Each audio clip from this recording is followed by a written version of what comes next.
أعوذ بالله من الشيطان اللعين الرجيم. بسم الله الرحمن الرحيم. الحمد لله رب العالمين والعاقبة للمتقين والجنة للمؤمنين والنار للمنافقين. الحمد لله الذي جعلنا من المتمسكين بولاية علي بن أبي طالب وأولاده المعصومين.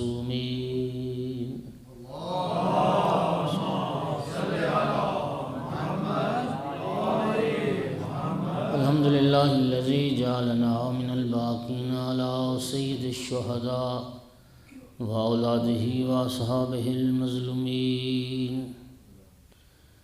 الصلاة والسلام والتحية والإكرام على رسوله الكريم شفيع المذنبين وأنيس الغريبين ورحمة للعالمين. عني العبد المؤيد الرسول المسدد المحمود الأحمد المصطفى الأمجد بالقاسم محمد.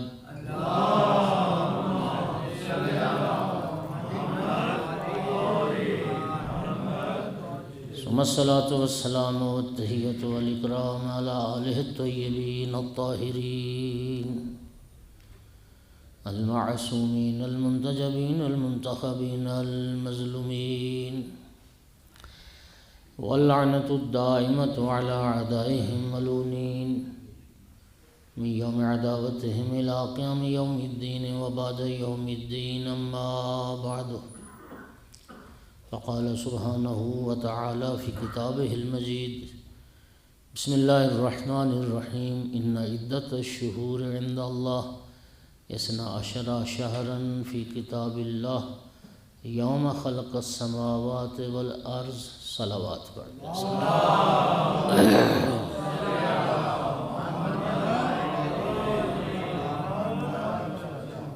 مومنین کرام، قرآن مجید سے ایک چھوٹا سا حصہ آیت مجیدہ کا تلاوت کیا. قرآن کا دعویٰ ہے کہ لا رتب ولا یابس الا فی کتاب مبین. کائنات کا کوئی خشک و تر ایسا نہیں ہے جس کا تذکرہ قرآن میں نہ ہو. قرآن میں ہر خشک و تر کا تذکرہ ہے، لیکن ہر رطب و یابس کو ہم قرآن پاک سے تلاش نہیں کر سکتے. وارثان قرآن بتاتے ہیں کہ ہر رطب و یابس کا ذکر کہاں کہاں ہے، اس لیے کہ قرآن کا ایک ظاہر ہے، قرآن کا ایک باطن ہے، باطن کا پھر باطن ہے، اور 70 بطون ہیں قرآن پاک کے، اور وہ صرف وارثان قرآن ہی جانتے ہیں. خود سورہ مبارکہ آل عمران میں ارشاد رب العزت ہوتا ہے کہ یہ قرآن کیا ہے؟ فرماتا ہے یہ آیات محکمات اور آیات متشابہات کا مجموعہ ہے. اس میں آیات محکمات بھی ہیں، اور آیات محکمات وہ ہیں جنہیں ہر انسان سمجھ سکتا ہے، لیکن اس میں کچھ آیات متشابہات بھی ہیں، اور متشابہات کے لیے خود پروردگار فرما رہا ہے وَمَا يَعْلَمُ تَأْوِيلَهُ إِلَّا اللَّهُ وَالرَّاسِخُونَ فِي الْعِلْمِ. آیات متشابہات کی جو تاویل ہے وہ اللہ جانتا ہے یا راسخون فی العلم جانتے ہیں.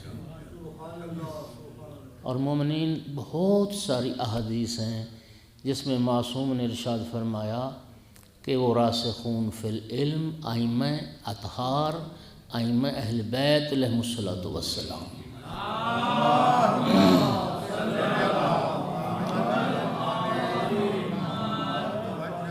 توجہ فرما رہے ہیں. جا ربک والملک صفا صفا.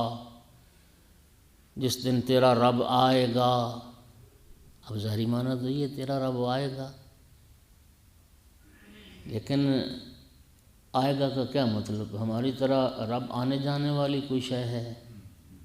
ایسا تو نہیں ہے نا. ید اللہ فوق ایدیہم، ید اللہ مغلولہ، اس طرح کی وجوہ یومئذ الی ربہا ناظرہ، اپنے رب کو دیکھ رہے ہوں گے۔ تو یہ ان آیات سے، ان آیات کی جو تعویل ہے، ان کو اگر ظاہری معنی پر آپ حمل کریں گے اور ظاہری معنی مراد لیں گے تو تشیع کے عقیدے کے برخلاف آپ تو پھر اللہ کے جسم و جسمانیت کے قائل ہو جائیں گے۔ حالانکہ جو مجسمہ یعنی وہ فرقہ جو اللہ کو جسم سمجھتا ہے وہ مشرک ہیں، وہ کافر ہیں۔ اللہ تعالیٰ کی ذات جسم و جسمانیت سے مبرر اور منزہ ذات ہے۔ ذات لا کالذوات، اللہ کی ذات ذات ہے لیکن ذاتوں جیسی ذات نہیں ہے۔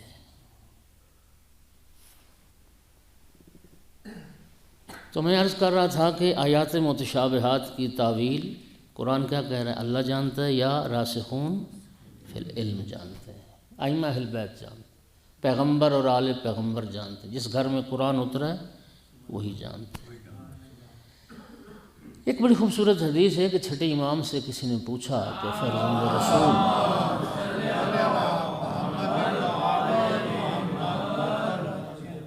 فرزند رسول جب آیات متشابہات کی تعویل اللہ الراسخون فی العلم کے سوا کوئی جان ہی نہیں سکتا تو اللہ تعالیٰ نے پھر آیات متشابہات کو قرآن میں کیوں رکھا؟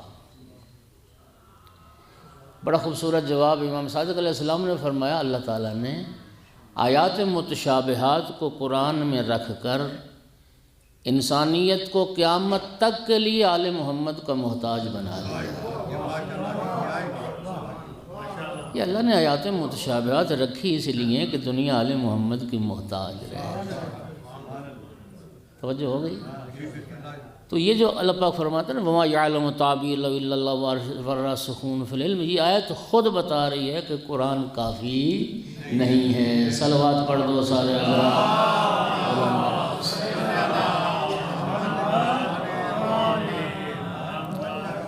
تو یہ جو میں نے چھوٹا سا حصہ آیت مجیدہ کا تلاوت کیا، اللہ تعالیٰ فرماتا ہے اِنَّ عِدَّةَ الشُّهُورِ عِندَ اللَّهِ 12 شہرًا فی کتاب اللہ۔ اب ظاہری ترجمہ اس کا یہی ہے کہ اللہ کے نزدیک کتاب خدا میں مہینوں کی جو تعداد ہے وہ 12 ہے، یہ ظاہری اس کا معنی ہے۔ اور یہ 12 مہینے اللہ نے کب سے بنا؟ یوم خلق السماوات والارض، جب سے اللہ پاک نے زمینوں کو آسمانوں کو پیدا کیا، اس کائنات کو خلق کیا نا، مہینے اللہ پاک نے 12 بنائے۔ منہا 4 حرم، اور ان 12 مہینے میں سے 4 مہینے ہیں جو حرمت والے ہیں، 4 مہینے محترم ہیں۔ یہ 4 مہینے زمانہ جاہلیت میں بھی قبل اسلام بھی محترم تھے اور اسلام آنے کے بعد بھی ان کا احترام باقی رکھا گیا۔ یہ وہ مہینے تھے کہ زمانہ جاہلیت میں بھی کافر اور مشرک ان مہینوں کا احترام کرتے تھے، جنگ نہیں کرتے تھے، بلکہ اگر ان کی جنگ جاری ہوتی تھی قبائل کی تو جب اس مہینے کا چاند نظر آتا تھا وہ جو 4 حرمت والے تو وہ جنگ روک دیتے تھے۔ اور وہ 4 مہینے بھی بتا دوں تاکہ جوان نوجوان بھی سمجھ لیں، ایک ماہ رجب المرجب، پھر اس کے بعد ماہ ذیقعد، ماہ ذی الحج اور ماہ محرم، یہ 3 مہینے پے در پے ہیں اور فاصلے کے ساتھ ایک ماہ رجب ہے، یہ حرمت والے مہینے۔ اسلام میں بھی ان میں جنگ کرنا حرام قرار دیا گیا۔ اچھا، یہ ہے اس آیت کا ظاہری معنی اور مطلب۔ امام معصوم فرماتے ہیں اس آیت کی تعویل یہ ہے کہ جو اللہ فرماتا ہے نا مہینے اللہ کے نزدیک 12، فرمایا تعویل آیت یہ ہے کہ امام اللہ کے نزدیک 12 ہے۔ کتاب خدا میں بھی امام کتنے؟ 12۔ پوچھا کہ یہ منہا اربعۃ حرم، 4 حرمت والے ہیں، اس سے مراد کیا ہے؟ فرمایا ان 12 میں 4 ہیں جو علی ہیں۔ صلوات پڑھ دو محمد و آل محمد۔ اور 12 اماموں میں 4 علی، امام 12 ہیں۔ کل میں نے عرض کیا تھا، سلسلہ کلام یہاں تک پہنچا تھا کہ شیعہ سنی کا اتفاق ہو گیا اس بات پر کہ نبی کریم کے جو خلفاء ہیں، اوصیاء ہیں، امت اسلامی کے جو حاکم ہیں، نبی کریم کے جو جانشین ہیں، جو دین کے قیم ہیں، جو امیر ہیں، وہ 12 ہیں۔ یہ تو ٹھیک ہے، امام 12 ہیں۔ میں نے کل عرض کیا تھا کہ مسلمانوں میں 2 ہی بڑے فرقے ہیں، شیعہ اور سنی۔ 12 کی تعداد پر تو سب اتفاق کرتے ہیں، کل میں نے بہت سارے حوالے پیش کیے، لیکن ساتھ ہی میں نے یہ عرض کیا تھا کہ تشیع کے سوا جب ہم شیعہ کہتے ہیں نا، شیعہ مطلقاً شیعہ، بغیر کسی قید کے شیعہ، ہاں جی یہ زیدی شیعہ ہے، یہ فلانا شیعہ، قید کوئی نہیں ساتھ لگاتے، تو اس شیعہ سے مراد صرف شیعہ اثنا عشری ہوتا ہے۔ یہ ذرا سن لیں، جب مطلقاً شیعہ کہا جائے گا بغیر کسی قید اور بغیر کسی اضافت کے، تو اس شیعہ سے مراد کیا ہوگا؟ 12 امامی، 12 اماموں کو امام ماننے والا شیعہ اثنا عشری۔ تو سامعین گرامی، سوائے 12 امامی شیعوں کے جتنے مسلمان ہیں، میں نے عرض کیا تھا ان سے وہ 12 پورے نہیں۔ اس میں ایک بنیادی فرق ہے۔ جب رسول اللہ نے 12 فرمائے تو میں نے کل عرض کیا تھا کہ وہ 12 افراد مشخص ہیں رسول اللہ کی نگاہ میں، اور نبی کریم سے پوچھا گیا، نبی کریم نے 12 کے نام بتائے، القاب بتائے، صفات بتائیں، اس لیے شیعہ قوم کے بچے کو ان 12 کا پتہ ہے۔ لیکن باقی جتنے مسلمان ہیں وہ چونکہ امامت کو منصوص من اللہ و من رسول اللہ سمجھتے ہی نہیں ہیں، اس لیے ان 12 کے بارے میں جتنے بھی اہل سنت میں اقوال پائے جاتے ہیں وہ ان کے محدثین کی یا ان کے مصنفین کی یا ان کے مورخین کی ذاتی پسند ناپسند ہے۔ بات سمجھ آئی آپ؟ وہ ان کی ذاتی رائے ہے، کوئی فلاں کو گنتا ہے، کوئی فلاں کو گنتا ہے۔ بعض ایسے مہربان ہیں جنہیں جو بنی امیہ کے بڑے وفادار ہیں تو انہوں نے پورے کے پورے 12 بنی امیہ میں سے کیے۔ بعض ایسے ہیں جنہوں نے اپنے ذاتی ذوق کی بنیاد پر کہ کچھ تو یار خوف خدا ہونا چاہیے، انہوں نے اموی عباسی سارے ملا کے، ہاں جی، ان میں سے جو نسبتاً اسے عادل لگے، اچھے لگے، تو اس نے وہ 12 پورے کر دی۔ توجہ ہو رہی ہے ذرا؟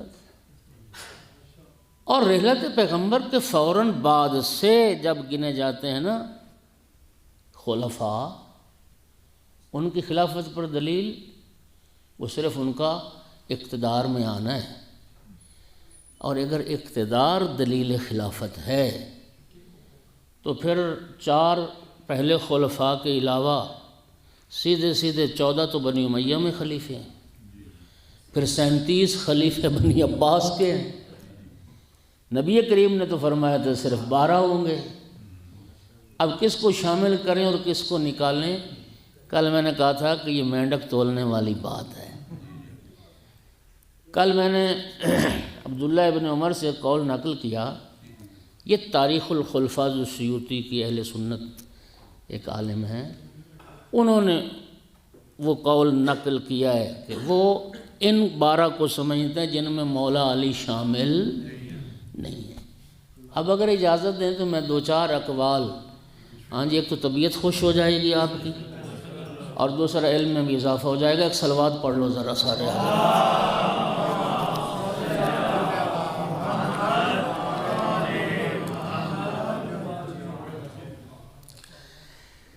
یہی جلال الدین سیوطی اگلے مقام پر لکھتا ہے کہ ابن مسعود سے روایت کہ وہ کہتے ہیں کہ نبی کریم صلی اللہ علیہ وآلہ وسلم سے سوال کیا گیا کہ وہ خلفاء جو اس امت اسلامی پر حکومت کریں گے وہ کتنے، ان کی تعداد کتنی؟ نبی کریم نے فرمایا کہ جتنے بنی اسرائیل کے نقیب تھے، بنی اسرائیل کے نقباء کی تعداد کے برابر اس امت اسلامی پر حاکم ہوں گے جو حکومت کریں گے۔ چونکہ بنی اسرائیل کے نقباء کی تعداد 12 تھی، لہٰذا اسلامی حکومت پر جو حاکم ہوں گے، خلیفہ ہوں گے، وہ بھی 12 ہوں گے۔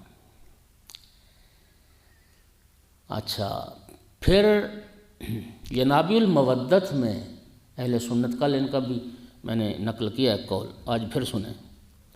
انہوں نے ابن عباس سے روایت کو نقل کیا کہ جب رسول کریم صلی اللہ علیہ وآلہ وسلم سے سرکار کے اوصیاء اور خلفاء کے بارے میں سوال ہوا، آقا نے فرمایا 12 ہیں، تو یا رسول اللہ نام بتائیے۔ یہ اہل سنت عالم لکھتا ہے کہ نبی کریم نے پھر ایک ایک امام کا نام لیا، مولا علی علیہ السلام سے شروع کر کے امام مہدی عجل اللہ فرجہ الشریف تک۔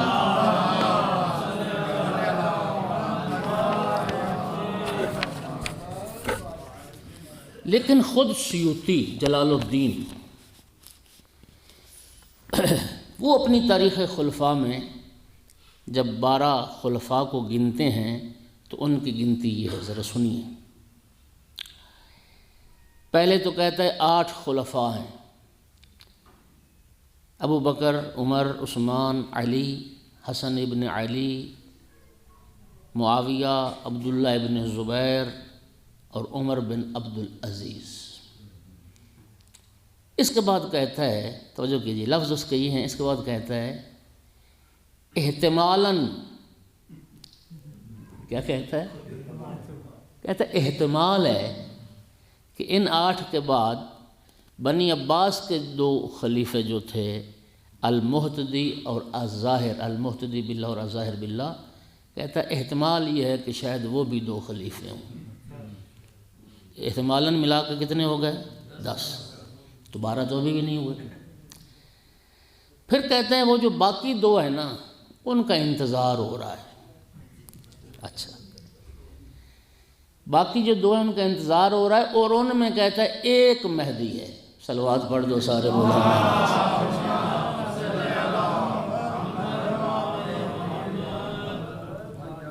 اچھا، بندہ خدا سے بندہ پوچھے، جب رسول اللہ نے 12 فرمائے تو 8 تک تو نے گنتی بالترتیب بتا دی ہے، جو احتمالاً 2 کہہ رہا ہے ان میں معین نہیں کر رہا کہ 9ویں نمبر پر کون ہے اور 10ویں نمبر پر کون ہے، یہ نہیں کر رہا۔ اور پھر جو احتمال دے رہا ہے نا کہ ایک مہدی ہیں یا انتظار جن کا ہو رہا ہے، وہ صرف امام مہدی کا نام لے رہا ہے، اور وہ جو 12واں ہے اس کا نام ہی نہیں لے رہا، اور اس میں یہ بھی معین نہیں کر رہا کہ 11ویں نمبر پہ امام مہدی ہیں یا 12ویں نمبر۔ صلوات پڑھ دو سارے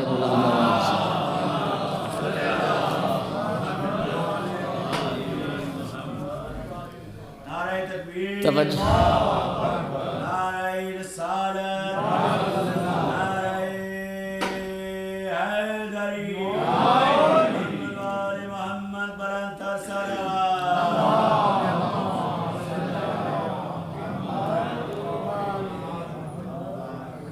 ایک ان کے شیخ الاسلام ہیں ابن حجر عسقلانی، اس نے صحیح بخاری کی شرح لکھی ہے۔ یہ ابن حجر عسقلانی شرح صحیح بخاری میں جب وہ پیغمبر کے 12 خلفاء کو لکھتا ہے تو چونکہ اس کا بڑا خاص تعلق ہے امویوں کے ساتھ، تو اس نے پورے کے پورے 12 امویوں سے پورے کر دیے، اور کہتا ہے کہ پیغمبر کی خلافت میں بنی عباس کا کوئی حصہ نہیں ہے، اور وہ سارے کے سارے یہ ہیں: پہلا ابو بکر، دوسرا عمر، تیسرا عثمان، چوتھا امیر المومنین علیہ السلام، پانچواں معاویہ، چھٹا یزید، ساتواں عبد الملک بن مروان، آٹھواں ولید بن عبد الملک، نواں سلیمان بن عبد الملک، دسواں یزید بن عبد الملک، گیارہواں ہشام بن عبد الملک، اور بارہواں ولید بن یزید بن عبد الملک۔ تو اس نے یہ 12 بتائے ہیں جو رسول اللہ کے جانشین ہیں۔ اِنَّ لِلَّهِ وَإِنَّا إِلَيْهِ رَاجِعُونَ۔ ایک صلوات پڑھو ذرا سارے حضرات۔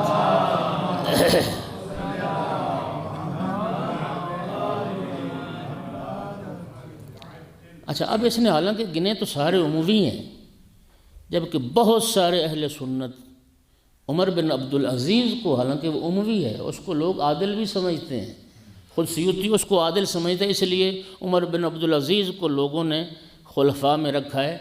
تو یہ مہربان جو ہے نا عسقلانی صاحب، اس نے عمر بن عبد العزیز کو بھی پھٹکنے نہیں دیا۔ صلوات پڑھو ذرا سارے حضرات بلند آواز۔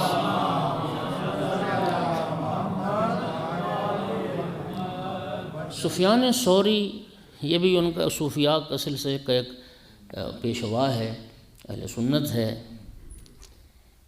یہ جب خلفائے پیغمبر پر بات کرتا ہے نا تو کہتا ہے کہ خلافت صرف 5 بندوں پر صادق آتی، خلیفے صرف 5 ہیں، پہلے 4 خلفائے راشدین، اور 5واں عمر بن عبد العزیز، کہتے ہیں بس یہی 5 ہیں، باقی کہتا ہے مجھے نہیں پتہ باقی کون ہیں، 12 لیکن کہتا ہے مجھے 5 کا پتہ ہے، 5 ہی ہیں، باقی 7 کی طرح کون ہیں مجھے نہیں پتہ۔ ابن کثیر اپنی کتاب البدایہ والنہایہ میں یہ حدیث پیغمبر ذکر کرتا ہے کہ دین ہمیشہ غالب رہے گا جب تک کہ قریش میں سے 12 خلیفے حکومت کریں گے۔ کہتا ہے 4 تو یہی خلفائے راشدین ہیں، اور 5واں اس میں عمر بن عبد العزیز ہے۔ آگے کہتا ہے کہ کچھ بنی عباس کے ہیں، ان کے نام نہیں لکھے کون ہیں، وہ اس نے اپنے آپ کے ذوق پر چھوڑ دیا کہ جس کو چاہو شامل کر لو۔ ہاں جی، کچھ کہتا ہے وہ بنی عباس کے ہیں، پھر آگے پتہ کیا لکھتا ہے؟ کہتا ہے ان 12 سے مراد وہ شیعوں کے 12 نہیں۔ یہ ساتھ اس نے بڑی وضاحت کی ہے کہ تو اس سے تو پورے ہو نہیں رہے، تو نے 5 کا ذکر کیا، 7 کو ویسے ہی تو ہضم کر گیا، لیکن اس بات کی وضاحت کر رہا ہے کہ بچنا وہ 12 نہیں جو شیعہ کہتے ہیں کہ ہمارے 12 ہیں۔ صلوات پڑھو ذرا سارے۔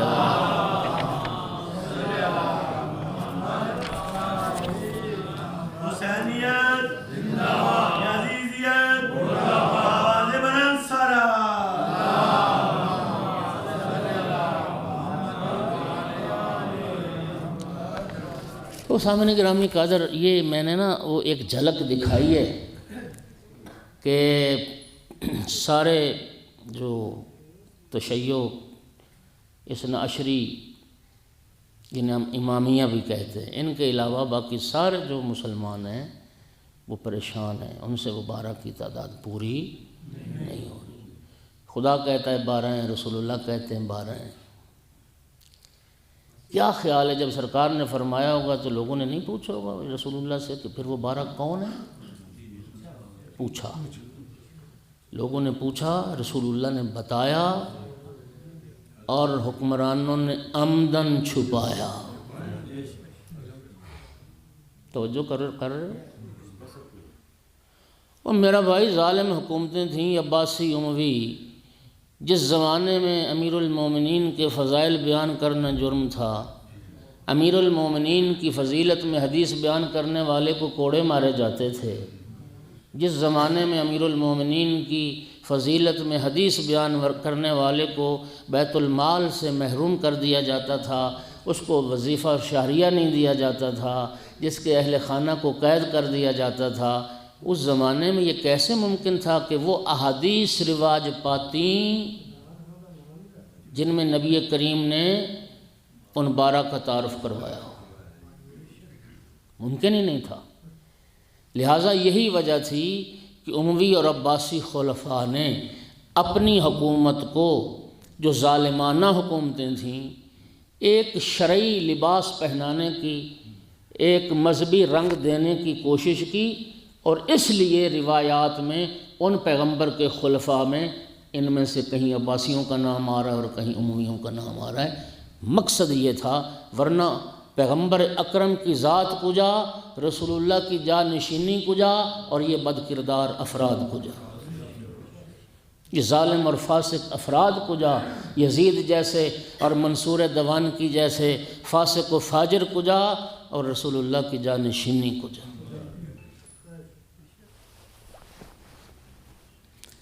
جناب سلمان محمدی صلوات پڑھو ذرا سارے حضرات۔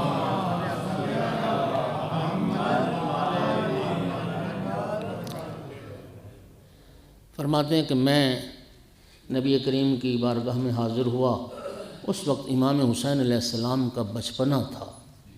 مولا حسین علیہ السلام نانا کی گود میں تھے، اور نبی کریم امام حسین علیہ السلام کی آنکھوں کے بوسے لے رہے تھے، اور نبی کریم امام حسین علیہ السلام کو ان چند طرح کے جملوں سے خطاب کر رہے تھے۔ یا بنیا انک سید وابن سید و ابو سعادت، اے میرا بیٹا تو سردار ہے، تو ایک سردار کا بیٹا ہے اور سادات کا باپ ہے، سرداروں کا باپ ہے۔ سید و شہداء بلند تر صلوات۔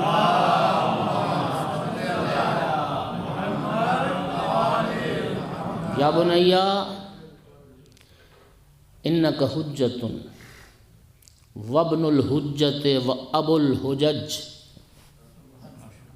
اے بیٹا تو بھی حجت خدا ہے، ایک حجت خدا کا بیٹا ہے اور 9 حجج الہی کا باپ ہے۔ پھر فرمات رہے تھے یا بنیا انک امام وابن امام و ابو الائمہ، بیٹا تو بھی امام ہے، ایک امام کا بیٹا ہے اور 9 ائمہ کا باپ ہے۔ سامعین گرامی، نبی کریم کی احادیث مبارک کو 3 حصوں میں 3 تقسیم کیا جا سکتا ہے، 3 دستے اس کے بنائے جا سکتے ہیں۔ ایک سلسلہ احادیث وہ ہے جس میں نبی کریم نے اجمالاً اہل بیت کے ہادی ہونے کا تذکرہ فرمایا ہے۔ مثلاً حدیث ثقلین، انی تارک فیکم الثقلین کتاب اللہ و عطرتی اہل بیتی ما ان تمسکتم بہما لن تضلوا بعدی ابدا۔ یا جس طرح حدیث سفینہ، مثل اہل بیتی کمثل سفینۃ نوح من راکبہا نجا ومن تخلف عنہا ضل فغارق وہوا۔ یہ وہ احادیث ہیں، اور صرف 2 نہیں، اسی طرح کی بہت ساری حدیث ہیں جن میں اجمالاً اہل بیت کے ہادی ہونے کا، رہبر ہونے کا، جن کی اہل بیت کی پیروی میں نجات کا تذکرہ رسول اللہ نے فرمایا۔ ایک سلسلہ حدیث کا وہ ہے جس میں نبی کریم نے تعداد بتائی کہ وہ خلفاء، وہ میرے اوصیاء، وہ 12 ہوں گے۔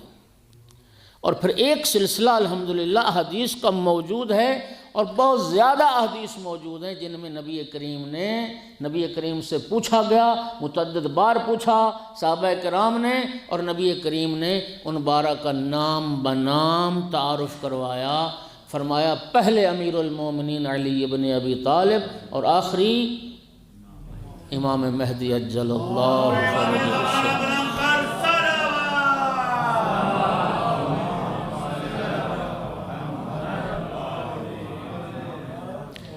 سعد بن سہل ساعدی انصاری، رسول اللہ کے صحابی، یہ کہتے ہیں میں بنت پیغمبر، یہ سب سے کم سن صحابی تھا جس نے یعنی اپنی بالکل آغاز جوانی، نوجوانی میں سرکار کی صحبت کا شرف پایا ہے۔ اور بعض نے لکھا کہ جب صحابیت کا باب بند ہوا، صحابہ کا دور ختم ہوا، تو یہ آخری صحابی تھا کہ جس کی وفات سے پھر صحابیت کا باب بند ہوا۔ شاید اس میں کوئی اور اختلافی نقطہ نگاہ بھی ہو، لیکن ایک میرے ذہن میں یہ آ رہا ہے کہ اس کے لیے کہا گیا کہ جب سہل بن سعد ساعدی کی وفات ہوئی تو صحابیت کا دور ختم ہو گیا۔ یہ کہتا ہے کہ میں بنت پیغمبر سیدہ طاہرہ صلوات اللہ علیہ کی بارگاہ میں پوچھا کہ کیا رسول اللہ صلی اللہ علیہ وآلہ وسلم نے 12 اماموں کا تعارف کروایا ہے؟ نبی پاک نے فرمایا ہاں، میرے بابا رسول اللہ صلی اللہ علیہ وآلہ وسلم نے اپنے بعد 12 اوصیاء کا تعارف کروایا اور نام بنام تعارف کروایا۔ اور بی بی پاک نے مولا امیر المومنین علیہ السلام سے شروع کیا کہ میرے بابا نے فرمایا تھا علی وارث علمی، اخی، وصی، خلیفتی، وزیری، جتنے لفظ ہو سکتے ہیں سارے رسول اللہ نے استعمال کر دیا۔ میرا جانشین، میرا خلیفہ، میرا وزیر، میرا بھائی، میرے بعد علی ابن ابی طالب، ان کے بعد ثم ابن الحسن، پھر میرا بیٹا حسن ہوگا امام، ثم ابن الحسین، پھر میرا بیٹا حسین ہوگا امام، پھر فرمایا گا، پھر امام سجاد علیہ السلام فرمایا 9 امام پھر امام حسین کی اولاد میں سے ہوں گے۔ نام بنام ذکر کرتے رہے اور ساتھ فرماتے رہے اولا بکم من انفسکم، ہر امام کے تعارف کے ساتھ یہ جملہ فرمایا یہ امام تمہارے نفسوں پر تم سے زیادہ حق کے تصرف رکھنے والا۔ یہ ہیں وہ 12 امام۔ الحمدللہ الحمدللہ ثم الحمدللہ۔ ایک متواتر احادیث ہیں کہ نبی کریم نے ان 12 کا تعارف کروایا۔ مسلمانوں نے اور مسلمان حکمران جو تھے انہوں نے غرض مرض کے تحت ان 12 کو چھپایا، اور لیکن پھر بھی کہیں نہ کہیں ان کی کتابوں میں انہی 12 کا ذکر آ ہی گیا جن کا تعارف نبی کریم صلی اللہ علیہ وآلہ وسلم کروا کے گئے تھے۔ ایک صلوات بلند آواز سے۔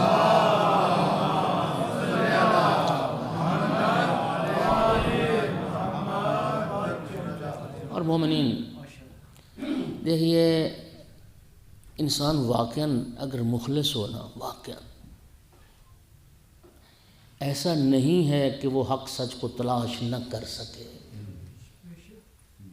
جوئندہ یا بندہ تلاش کرنے والا تو پا ہی لیتا ہے۔ خدا کی قسم میں کہتا ہوں، اگر دنیا تعصب کو چھوڑ دے نا، چونکہ تحقیق ہوتی اس وقت ہے جب انسان پارٹی باز نہ بنے۔ تعصبات کا شکار ہو کے پھر انسان تحقیق نہیں کر سکتا۔ حق سچ کو تلاش کرنا چاہتا ہے نا تو تعصبات کو چھوڑے، اور خدا کی قسم کھا کے کہتا ہوں جب تعصبات کو چھوڑ کے حق ڈھونڈنے کی کوشش کرے گا تو پھر سب کی آخری منزل ائمہ اہل بیت علیہم السلام کا دروازہ ہوگا۔ وہ تحقیق انہیں ائمہ اہل بیت تک پہنچائے گا۔ سب کے سب اولاد پیغمبر میں سے، سب کے سب امیر المومنین کی نسل میں سے، سب کے سب ہمارے پاس ایک سلسلہ روایات کا، اتنے امام مولا علی کی نسل سے، اتنے امام سیدہ طاہرہ کی اولاد سے، اتنے امام حسین علیہ السلام کی اولاد سے، نبی کریم نے تو کھول کھول کے ایک ایک ہادی اور رہبر کا تعارف کروا دیا، ایک ایک ہادی اور رہبر کا تعارف کروا دیا۔ اور پھر قرآن اور حدیث کو سامنے رکھتے ہوئے ایک ہادی کے لیے، ایک راہبر کے لیے، اسلامی راہبر، حکومت اسلامیہ کا حکمران کیسا ہونا چاہیے، اس کی صفات کیا ہیں، اس کے شرائط کیا ہیں، خدا کی قسم اگر انہی میں غور فکر کر لو گے نا تو حق تب بھی واضح ہو جائے گا اور حق باطل کا پتہ چل جائے گا کہ جن کو دنیا نبی کا جانشین سمجھ رہی ہے وہ نہ خلافت اسلامی کے حقدار ہیں، نہ پیغمبر کی جانشینی کے لائق ہیں۔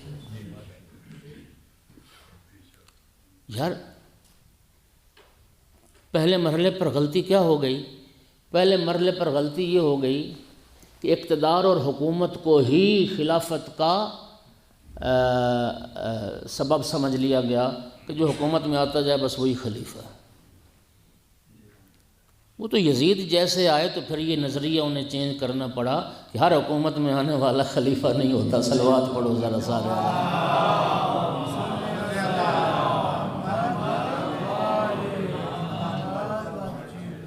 چونکہ وہ پیچھے سے بنیاد چلی آ رہی تھی نا، تو اس لیے بہت ساروں نے یزید کو خلیفہ لکھا، مانا یزید کو خلیفہ، چونکہ حکومت اقتدار یزید کے پاس ہے، اور یزید کی صحابہ نے بیعت بھی کر لی، اور یزید کی چونکہ امت کٹھی ہو گئی یزید کی حکومت پہ، لہٰذا وہ خلیفہ رسول ہے، انا للہ و انا الیہ راجعون۔ لیکن اس موضوع پر تو خیر اہل سنت علماء میں بھی بہت بڑی بحث ہے، سارے یزید کو نہیں مانتے، سوائے نواسب کے ہر مسلمان غیرت مند یزید پر لعنت کرتا ہے۔ یزیدیت جو شرائط ہیں امام کے لیے، ایک حکومت اسلامی کے حاکم کے لیے، اب انہیں پہ غور کر لیں، واضح ہو جائے گا۔ یہ جو ہمیں نماز پڑھاتا ہے نا، میں ایک سادہ سی بات شروع کرتا ہوں، وہ بھی امام کہلاتا ہے، امام جماعت کہتے ہیں نا، امام جمعہ کہتے ہیں، امام جماعت کہتے ہیں۔ اللہ گواہ ہے، مکتب اہل بیت میں، مذہب اہل بیت میں وہ کتنی دیر کا امام ہوتا ہے امام جماعت؟ 5-7 منٹ، جتنی دیر نماز پڑھی جاتی ہے اتنی دیر کا وہ امام ہے۔ مذہب اہل بیت میں 5-7 منٹ کے لیے بھی ہر کسی کو امام نہیں بنایا جا سکتا۔ آپ توضیح المسائل کوئی بھی رسالہ عملیہ اٹھا کے دیکھیں، پیش نماز کے شرائط ہیں، امام جماعت کے شرائط ہیں، ہر کس و ناقص کو امام نہیں بنا سکتے، ہر کسی کو آگے کھڑا نہیں کیا جا سکتا، شرائط ہے۔ پیش نماز کی شرائط میں سب سے جو بنیادی شرط ہے نا، وہ کیا ہے کہ امام جماعت کو عادل ہونا چاہیے۔ کیا ہونا چاہیے؟ عادل۔ پیش نماز کے لیے عدالت کی تعریف کیا کی گئی؟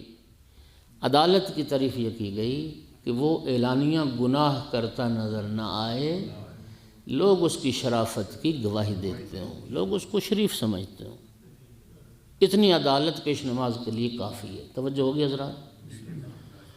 اور میرا بھائی، شریعت جسے 5-7 منٹ کا امام کہتی ہے نا، اس کے لیے بھی عدالت کو شرط قرار دیتی ہے۔ توجہ ہوگی حضرات؟ جو 5-7 منٹ کا امام ہے اس کے لیے عدالت شرط ہے، جو دین و دنیا کا امام ہے اس کے لیے عصمت شرط ہے۔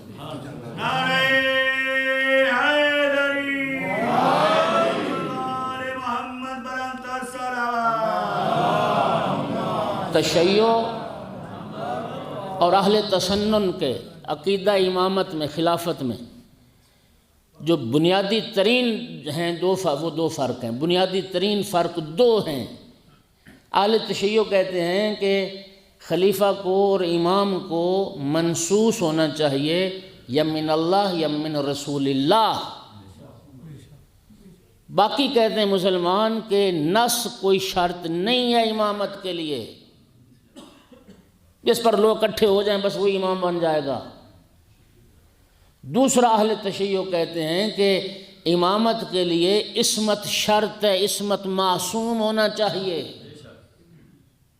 باقی کہتے ہیں کہ اس کے لیے عصمت بھی شرط نہیں، اگر کوئی فاسق و فاجر بھی ہو اور لوگ اس کی بیعت کر لیں، اکٹھے ہو جائیں تو اس کی اطاعت واجب ہو جائے گی۔ تو چونکہ اہل تشیع امام کے لیے عصمت کو شرط جانتے ہیں، معصوم ہونا چاہیے، تو کسی کی عصمت کو صرف خدا اور رسول جان سکتا ہے، لوگ کسی کے معصوم ہونے کو جان نہیں سکتے۔ تو جب خدا اور رسول جان سکتے ہیں تو اس کا معنی کیا ہوگا کہ امامت منصوص ہو جائے گی۔ امامت کیا ہو جائے گی؟ عدالت شرط ہے۔ یہاں پر میں ایک اور بات بھی عرض کر دوں، ذرا سمجھیے گا، پیغام ہے۔ یہ جو 5-7 منٹ کا امام ہے نا، امام جماعت،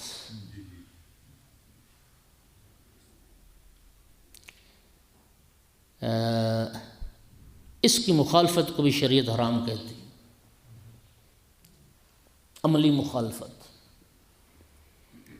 ظاہر ہے آپ عادل ہی نہیں سمجھتے تو اس کے پیچھے آپ کی نماز نہیں ہو سکتی۔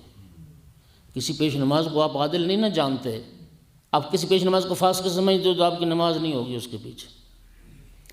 اور کسی کو عادل سمجھتے ہیں اور اس کی اقتداء کر رہے ہیں تو عملی مخالفت جائز نہیں ہے۔ کیا مطلب؟ یعنی ابھی امام جماعت نے ابھی تکبیرۃ الاحرام نہیں کہی اور آپ پہلے کہہ لیں، نماز ہو جائے گی؟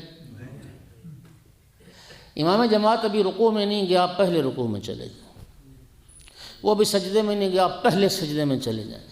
ہر کام عمدن امام سے پہلے کریں، نماز باطل ہے، امام کی اقتداء میں نماز نہیں ہوگی،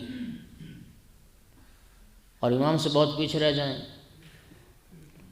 امام سجدے میں گیا، آپ ابھی رکوع میں کھڑے ہیں، آپ ابھی قیام میں کھڑے ہیں، تو ہو جائے گی نماز؟ نہیں۔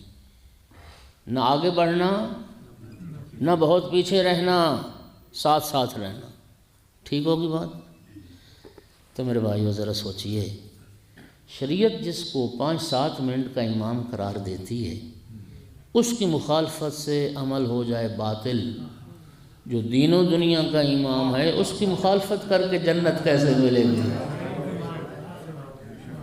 اس لیے تو امام محمد باقر علیہ السلام نے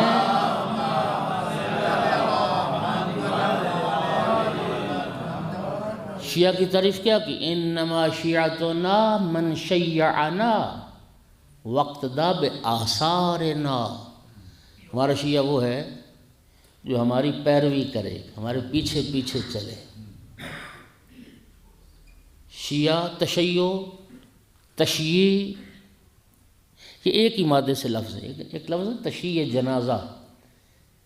اچھا ایک اصلاح بھی کر دوں، کئی لوگ نا غلط پڑھتے ہیں، اہل تسنن اہل سنت مقابلے میں کہتے ہیں اہل تشیع، یہ غلط ہے، تشیع نہیں ہوتا، اہل تشیع، اہل تسنن اہل تشیع، ایک لفظ ہے وہ تشییع ہے، اس میں 2 یا آتے ہیں، تشییع، تشییع جنازہ، جنازے کے پیچھے پیچھے چلنا، جنازے کے پیچھے پیچھے، مومن کے جنازے کی تشییع بہت بڑے اجر و ثواب کا باعث ہے۔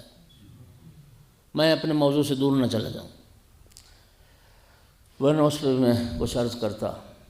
پیچھے پیچھے چلنا، میرے محترم سامعین، محب اہل بیت ہونا اور ہے، شیعہ اہل بیت ہونا، ہم نے اصل ایک ہی کھاتے میں گنتے ہیں دونوں کو۔ شیعت کی منزل بڑی بلند ہے،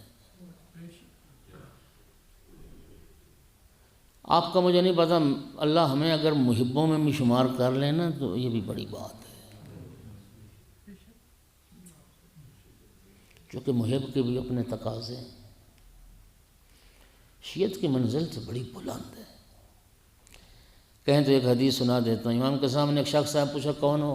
آقا میں آپ کا شیعہ ہوں۔ فرمایا اچھا، ان کنت من شیعتنا فکن مثل ابراہیم الخلیل، اچھا ہمارے شیعہ ہو تو پھر ابراہیم خلیل اللہ جیسے بن جاؤ۔ کون بنے ابراہیم خلیل اللہ جیسے؟ حدیث قصہ یہ تو ہر مومن کے دل پر نقش ہے۔ اس میں بھی جب پوچھا نبی کریم سے مولا امیر المومنین علیہ السلام نے، یا رسول اللہ اخبرنا مال جلوسنا ھذا تحت القصاء، یا رسول اللہ یہ تو بتائیے کہ ہم زیر قصاء کیوں جمع ہوئے ہیں، اس کٹھے ہونے کا فلسفہ۔ تو کیا فرمایا؟ ما ذکر خبرنا ھذا فی محفل من محافل اہل الارض وفیہ جمع من شیعتنا و محبینا۔ محمد و آل محمد بلند الصلوات۔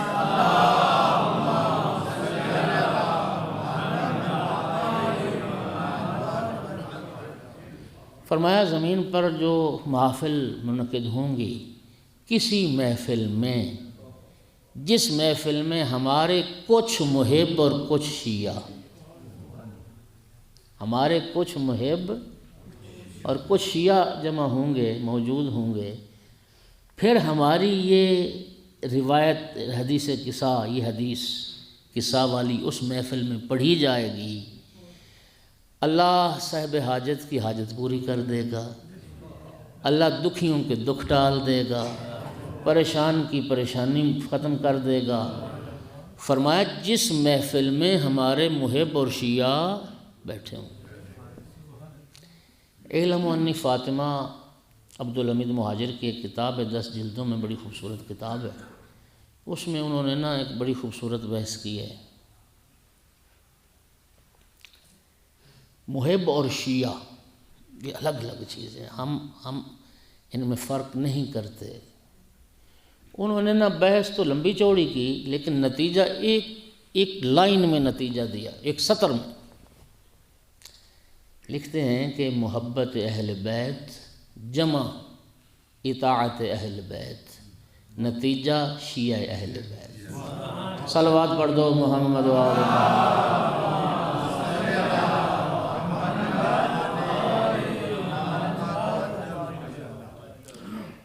محبت کے ساتھ جب اطاعت کی آ جائے گی نا منزل، تو پھر تشیع کا مقام آئے گا. تو سامعین گرامی، عدالت شرط ہے.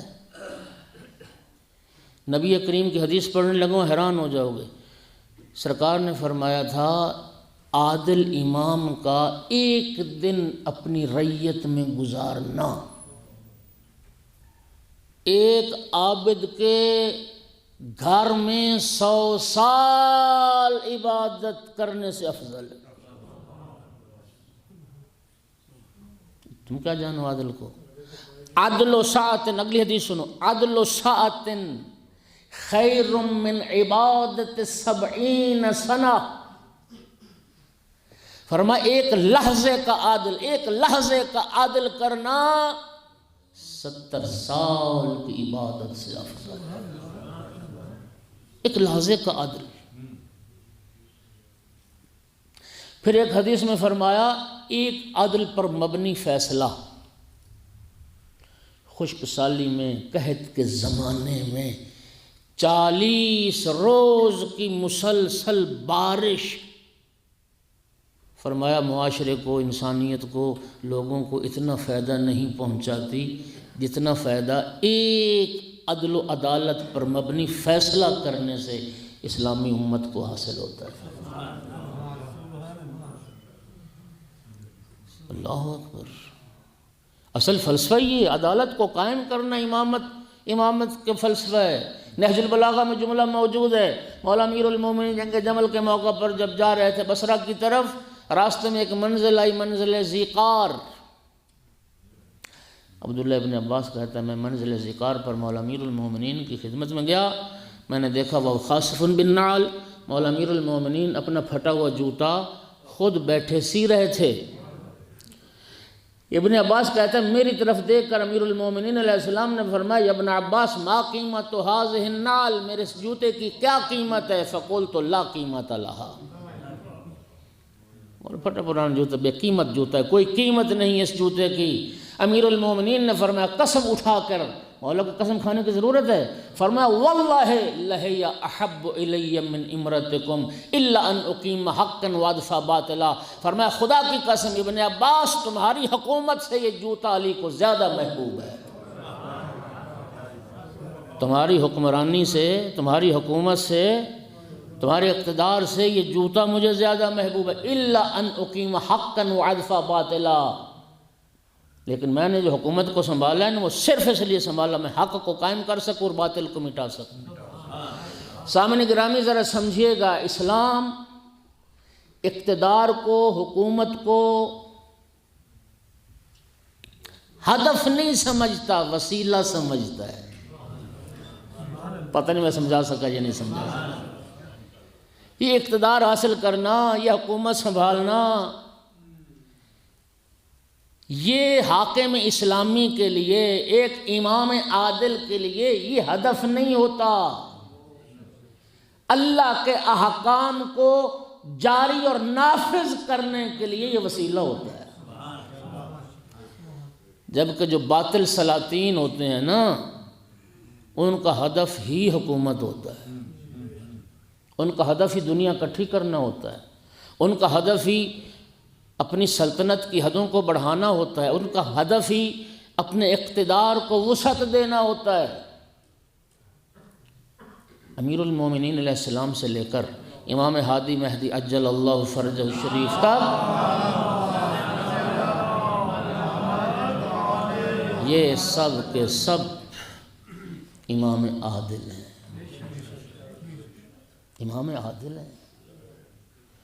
اور خدا کی قسم امیر المومنین علیہ الصلوۃ والسلام کی عدالت کائنات قربان کر، کیا عادل امام۔ ایک جملہ سنو، اللہ اکبر، اپنے دلوں کو منور کرو عشق علی سے۔ اسی نہج البلاغہ میں مولا امیر کا جملہ فرماتے ہیں واللہ لأعطیت الاقالیم السبعۃ واللہ لأعطیت الاقالیم السبعۃ بما تحت افلاقها علی ان آسی اللہ فی نملۃ اسلبہ جلب شعیرۃ ما فعلت۔ ہمارے یہاں کیا ہوتا ہے، دنیا میں کیا ہوتا ہے، اقتدار تک پہنچنے کے لیے کتنا ظلم، اقتدار حاصل کرنے کے لیے کتنی عزتیں پامال، اقتدار حاصل کرنے کے لیے کتنے لوگوں کا خون بہایا جاتا ہے، کتنے لوگوں کو کچل دیا جاتا ہے۔ امیر المومنین فرماتے ہیں خدا کی قسم اگر یہ 7 اقلیم، یہ 7 آسمان اور زمین نے اور جو کچھ اس میں ہے، یہ ساری کائنات علی کو دے دی جائے صرف اس ایک شرط کے بدلے کہ میں چیونٹی کے منہ سے جو کا چھلکا چھین لوں، فرماتے خدا کی قسم علی 7 اقلیم ٹھکرا دے گا، اتنا سے ظلم کرنے کے لیے تیار ہے۔ یا علی مشکل کشائی، شیر خدائی، ہر مرض کی دعائی، نعرہ حیدری۔ میں کائنات ٹھکرا دوں گا، اتنا سا ظلم نہیں کروں گا کہ میں ایک چیونٹی کے منہ سے جو کا چھلکا چھینوں۔ اللہ کی اتنی سی نافرمانی نہیں کروں گا۔ اگلا جملہ بڑا خوبصورت ہے، مال علی و نعیم یفنا و لذت لا تبقا، فنا ہونے والی نعمتوں سے علی کا کیا واسطہ اور مٹ جانے والی لذتوں سے علی کا کیا واسطہ۔